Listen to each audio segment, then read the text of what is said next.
Hello XandY ലേണിംഗിലോട്ട് എല്ലാവർക്കും സ്വാഗതം. എല്ലാവരും ചോദിക്കുന്ന ഒരു ചോദ്യമാണ്, കുട്ടികളെ CBSEയിലാണോ പഠിപ്പിക്കേണ്ടത് അതല്ല സ്റ്റേറ്റിലാണോ പഠിപ്പിക്കേണ്ടത്?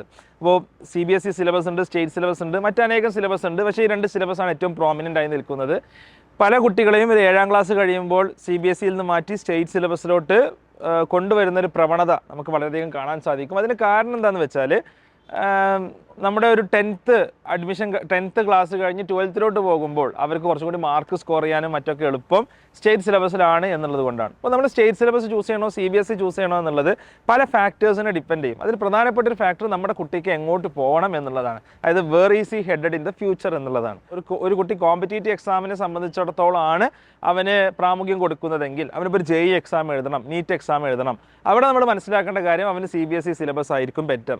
കാരണം എന്താണെന്ന് വെച്ചാൽ അവന് CBSE സിലബസ് പഠിക്കുമ്പോൾ 10th എന്താണോ അവൻ പഠിക്കുന്നത് അതിൻ്റെ കണ്ടിന്യൂഷനാണ് അവൻ 11th 12th സയൻസിന് പഠിക്കാനുള്ളത്. കാരണം 11th 12th സയൻസ് സബ്ജക്റ്റ് നമ്മൾ എടുത്ത് പഠിക്കുമ്പോൾ അവിടെ NCERT സിലബസാണ് പഠിപ്പിക്കുന്നത്. അപ്പോൾ 10ാം ക്ലാസ് വരെ SCERT പഠിച്ച ഒരു കുട്ടിക്ക്, ഞാൻ അങ്ങനെ പഠിച്ച ഒരാളായിരുന്നു, 11th വരുമ്പോൾ വലിയൊരു ഡിസ്കണ്ടിന്യൂറ്റി ഫീൽ ചെയ്യും. ഈ ഡിസ്കണ്ടിന്യൂറ്റി ഫീൽ ചെയ്യാതിരിക്കാൻ അവൻ ഏറ്റവും ബെറ്റർ എന്താണെന്ന് വെച്ചാൽ 10th വരെ പഠിച്ചതിൻ്റെ നെക്സ്റ്റ് ടെക്സ്റ്റ് ബുക്ക് ആയിട്ട് 11th പഠിക്കുക എന്നുള്ളതാണ്. ആ കാരണം കൊണ്ട് തന്നെ CBSE ആണ് അവനെ സംബന്ധിച്ചിടത്തോളം ബെറ്റർ ആയിട്ടുള്ളത് ആസ് എ സിലബസ് എന്ന് നമ്മൾ പറയേണ്ടി വരും. ഓക്കെ, അതേപോലെ തന്നെ ഇപ്പോൾ ഒരാൾക്ക് സിവിൽ സർവീസ് എക്സാം എഴുതണം. അപ്പോൾ സിവിൽ സർവീസ് എക്സാമിൻ്റെ സിലബസ് എടുത്ത് നോക്കുമ്പോൾ നമ്മൾ കാണുക, അപ്പോൾ ഒരു സോഷ്യൽ സയൻസും ഒക്കെ ഒരു 6th സ്റ്റാൻഡേർഡ് മുതലുള്ള കാര്യങ്ങൾ ഒരു UPSC എക്സാമിന് ചോദിക്കുന്നതായിട്ട് നമുക്ക് കാണാൻ സാധിക്കും. അപ്പോൾ ഈ കാരണം കൊണ്ട് തന്നെ ഒരു കോമ്പറ്റേറ്റീവ് എക്സാം ലാൻഡ്സ്കേപ്പിലോട്ട് പോകുന്ന ഒരാളെ സംബന്ധിച്ചിടത്തോളം നിർബന്ധമായിട്ടും അവർക്ക് നല്ലത് CBSE സിലബസ് എടുക്കുന്നതാണ്. കണ്ടന്റ് വൈസ് നോക്കുമ്പോഴും അവിടെ ബെറ്റർ ആയി നിൽക്കുന്നത്, കുറച്ചും കൂടി ബെറ്റർ മാത്തമാറ്റിക്കൽ അപ്രോച്ചൊക്കെ ഉള്ളത് CBSE സിലബസ് ആണ്.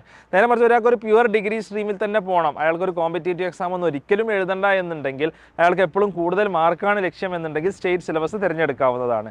ഇനി എല്ലാവർക്കും CBSEയും സ്റ്റേറ്റും വെച്ച് നോക്കുമ്പോൾ എല്ലാവർക്കും CBSE സിലബസ് ഡയറക്റ്റ്ലി തിരഞ്ഞെടുക്കാൻ പറ്റില്ല. കാരണം എന്താണെന്ന് വെച്ചാൽ അവിടെ CBSE ഒരു സിലബസ് മാത്രമല്ല, നമ്മൾ സ്കൂൾ ചൂസ് ചെയ്യുമ്പോൾ അവിടെ ഉണ്ടാവേണ്ട ഒരു മിനിമം ക്വാളിറ്റി ലെവലൊക്കെ ഉണ്ടാവും.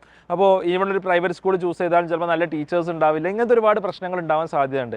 അത് ചിലപ്പോൾ അഫോർഡബിൾ ആവില്ല. എല്ലാവർക്കും ഒരു CBSE സ്കൂളിൽ അല്ലെങ്കിൽ പ്രൈവറ്റ് സ്കൂളിൽ പോയി പഠിക്കുക എന്നുള്ളത് അഫോർഡബിൾ ആവില്ല. അപ്പോൾ നമുക്ക് ചെയ്യാവുന്ന ഒരു കാര്യം എന്താണെന്ന് വെച്ചാൽ നമുക്ക് സ്റ്റേറ്റ് സിലബസിൽ തന്നെ തുടർന്ന് പഠിക്കാം. XandY പോലുള്ള ഒരു ഫൗണ്ടേഷൻ പ്രോഗ്രാമിന് സബ്സ്ക്രൈബ് ചെയ്യുക എന്നുള്ളത് അവിടെ ഇമ്പോർട്ടൻ്റ് ആയിട്ടുള്ള ഒരു കാര്യമായിട്ട് വരും. കാരണം അങ്ങനെയാണെങ്കിൽ അവർക്ക് സ്റ്റേറ്റ് സിലബസിൽ വലിയ ഫീസൊന്നും ഇല്ലാതെ തുടർന്നു കൊണ്ട് തന്നെ നല്ലൊരു എഡ്യൂക്കേഷൻ അതിനോട് ചേർന്ന് ഇപ്പോൾ XandY പോലെയുള്ള പ്ലാറ്റ്ഫോമുകൾ ലഭിക്കുന്നതാണ്. നിങ്ങൾക്ക് അങ്ങനെ സ്റ്റേറ്റിലുള്ള കുട്ടികൾക്ക് ആ ഒരു ലെവലിംഗ് അപ്പ് അല്ലെങ്കിൽ ഒരു അപ്സ്കില്ലിംഗ് CBSE കുട്ടികളുടെ ഒപ്പം ചെയ്യണമെന്നുണ്ടെങ്കിൽ നിങ്ങൾക്ക് XandY സബ്സ്ക്രൈബ് ചെയ്യാം. നിങ്ങൾക്ക് അതിനുള്ള ലിങ്ക് ഞാൻ ഡിസ്ക്രിപ്ഷനിലും അതേപോലെ പിൻഡ് കമൻസിലും കൊടുക്കുന്നുണ്ട്. ഓക്കെ, അപ്പോൾ ഈ ഫാക്ടേഴ്സൊക്കെയാണ് നമ്മൾ ജനറലി നമ്മൾ പരിഗണിക്കേണ്ടത്. കാരണം സ്കൂളും പ്രധാനമാണ്. ഒരു സ്കൂളിൽ നമ്മൾ വിട്ടിട്ട് അവിടെ CBSE സിലബസ് എന്നുള്ളത് കൊണ്ട് മാത്രം കാര്യമില്ലല്ലോ. അവിടെ നല്ല അധ്യാപകർ വേണം, നല്ലൊരു സിസ്റ്റം വേണം, നല്ലൊരു മാനേജ്മെൻറ്റ് വേണം. ഈ കാര്യങ്ങളൊക്കെ ഉണ്ടെങ്കിൽ മാത്രമേ ആ സിലബസ് മര്യാദക്ക് പഠിപ്പിക്കപ്പെടുള്ളൂ. എപ്പോഴും ടീച്ചേഴ്സ് മാറി വന്നുകൊണ്ടിരിക്കുന്ന, ടീച്ചേഴ്സിന് കാര്യമായിട്ടൊരു ട്രെയിനിങ് ഒന്നും കിട്ടാത്ത, അല്ലെങ്കിൽ കുട്ടികളുടെ കാര്യങ്ങൾ അത്രയും ശ്രദ്ധിക്കാത്തൊരു സ്കൂളാണെങ്കിൽ സിലബസ് മാത്രം നന്നായിട്ട് പ്രത്യേകിച്ച് കാര്യമൊന്നുമില്ല. അപ്പോൾ ഇതാണ് ഇൻ എ നട്ട്ഷെൽ ഈ വിഷയത്തെക്കുറിച്ച് പറയാനുള്ളത്. ഈ വിഷയത്തെക്കുറിച്ച് വളരെ ഡീറ്റെയിൽഡ് ആയിട്ടുള്ള വീഡിയോസ് എൻ്റെ തന്നെ അജ്മൽസ് ക്ലാസ് റൂം യൂട്യൂബ് ചാനലിലും നിങ്ങൾക്ക് കാണാവുന്നതാണ്. So thanks a lot. നമുക്ക് മറ്റൊരു വീഡിയോയുമായി കാണാം. ബൈ.